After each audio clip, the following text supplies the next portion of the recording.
I think the only thing I'm disappointed in is the outcome. Other than that, I thought we did a lot of really good things.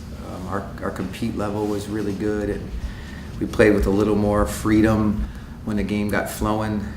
We've been so tentative in playing, so not ourselves. So the only thing I'm not happy with is the outcome. Other than that, I thought we did a bunch of good things, and there's some things in there that we can fix. Like our free throws have not been great, right? And we are shooting free throws in practice, just so everybody knows. Going to continue to work on that, and a couple other key things. But we got some great looks down the stretch. We got some great looks to get it. Those will fall for us. So that's it. I'm just disappointed in the outcome. I thought Amani Tatum was big. Like, she's a senior, and she made some senior baskets. Was that last possession exactly what you drew up in the timeout? Exactly, yeah. Just is playing a team 2 times in week span, is that hard to prepare for or easy from the coaching standpoint? Is it? I think it's a little easier, right? Like how much you're putting in. You're playing, they're playing one game between us and them, and so I think as far as preparation and knowing what they're doing, it's a lot easier. I think when we're going through the scout, these guys know it because we just did it last week. So I think in that respect, it's easier. And then just you forced 20 turnovers in Riverdale last Thursday. Tonight it was 23. It's just what's the mindset when you're going up against Manhattan? Just we've been using our press a little bit more lately. I like what it does for us. I think it gets them for some reason a little bit off balance on what they're trying to do, and so got a bunch of turnovers. I was pleased we didn't turn it over that much, so that was good. And then Tiana, in the first half really wasn't working offensively for you, and then the second half is just. Started to really work for you. Just was there any mindset change in between at halftime or anything that allowed you to get more comfortable? I want to say there was a mindset change.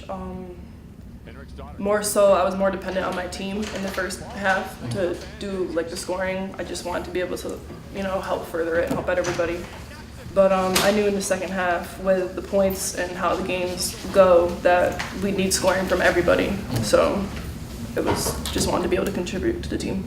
You take a look at the stats here in this game. 3-point shooting key for the Jaspers, as you can see, going 9 of 24 from 3-point range tonight, especially in this second half, with Amani Tatum knocking down 5 threes in the second half to help the Jaspers win this one by 3. Rebounds, not a huge surprise that Manhattan able to out-rebound the Griffs by 11. Turnovers were a big factor as well, not on the board there, but 22 turnovers for the Jaspers to just 11 for Canisius. The Pepsi player of the game, Amani Tatum. We just talked with Coach Voulin about that to Andy Helwig, and most certainly a deserving player of the game in Amani Tatum. Yeah, she was able to get it going in the second half, and your Coach Voulin said there, the confidence in her as a senior, just if she's feeling it, she's going to keep going back to her, and being able to light it up from that, hit those 3-pointers, all 5 of them in the second half, gave Manhattan a huge edge, and especially as confidence as a senior, and especially on the scoreboard. So Amani Tatum is our Pepsi player of the game. It was an interesting contest. Canisius trailed all the way through, down by 10 in the fourth quarter. Very unusual. Then they come on a 13-0 run to take their first lead of the contest, only to see Manhattan kind of pull things away at the end. Murray Welch did have an opportunity at an open look 3 in the final seconds that could have tied the game, but this one goes to Manhattan. Andy, you've been following this team throughout. Any positive signs for Canisius here? Again, no moral victories for a team that has fallen now to 3 and 13. And no doubt, I mean, you have Sarah Henriksdottir, who was able to shoot 8 of 16 from the field to get her going again on offense was huge. Tiana Pugh is, again, another source of offense Terry Zay is going to be thrilled to have, and her ability in the second half to get into a groove and provide that type of scoring she did in the second half, providing 15 points for her team was massive, and going 6 of 8 in the second half, getting the Griffs some scoring. So moving forward, those 2 players are going to be huge for the Griffs offense. For Canisius, they'll be home on Saturday here at the Kessler Center against Siena. And for the Jaspers, they'll go up to Niagara as well to finish up their road trip in Western New York. So for Andy Helwig, I'm Jay Moran saying so long from the Kessler Athletic Center in Buffalo, New York, where the final score was Manhattan 59, Canisius 56. All games airing on the ESPN networks are streaming live on the ESPN app.